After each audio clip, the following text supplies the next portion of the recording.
тий.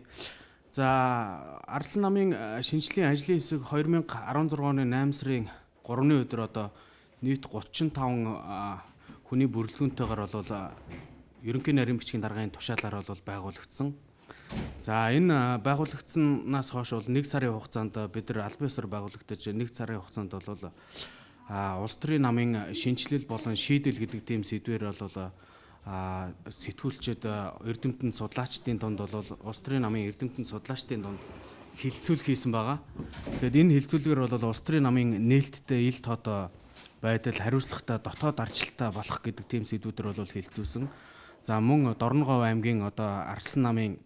анхан дунд чатны одоо намын удирдлагуудтай очиж уулзаж шинжилэл одоо энэ дөрмийн төслүүд дээр бол хэрхэн одоо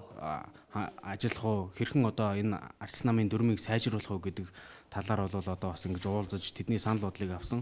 За мөн одоо Ардсан намынхаа Ардсан эмэгтэйчүүдийн холбоо, Ардсан залуучуудын холбоо, Ардсан намын ахмадуудын холбоо гэдэг энэ албан ёсны байгууллагуудаас бол бас ингэж төлөөлтөөр албан болон албан босоор уулзаж тэднийхээ санал хүсэлтүүдийг нь бол энэ Ардсан намын шинжилгээ ажлын хэсэг дээр бол төвлөрүүлэн авж байна.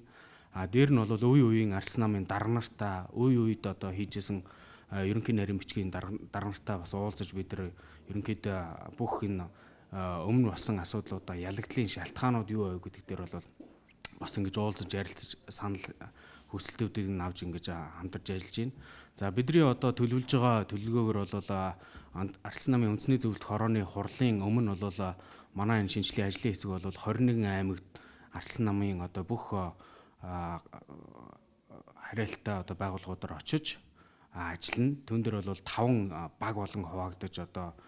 төвийн зүүн одоо өмнө говь гэдэг ингээд бүх багуудад хуваагдаж ингэж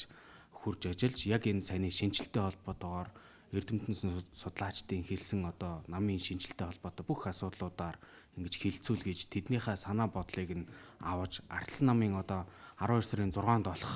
тэр үндсэн намын их хурлаар хэрхэн намын даргыг одоо хэн нэгэн даргын заавар зөвлгөөгүйгээр хэн нэгэн одоо бараагцад хариалагдлаггүйгээр яг өөртөө ингээд цэвэр ингээд шударгаар оролцож Ардсан намын хариуцлагатай одоо энэ шинжилгээг хэрэгжүүлж чадах Ардсан намыг ялтанд амжилтанд хүргэж чадах тэр даргыг сонгох бай бүгдээрээ хэрхэн дотооддоо ив нэгдэлтэй болох уу хэрхэн одоо зохион байгуулалттай болох уу хэрхэн хариуцлагатай болох уу хэрхэн одоо ил тод болох уу гэдэг тэр чиглэлүүдээр бол хамтарч ажиллахаар ингээд төлөвлөж байна.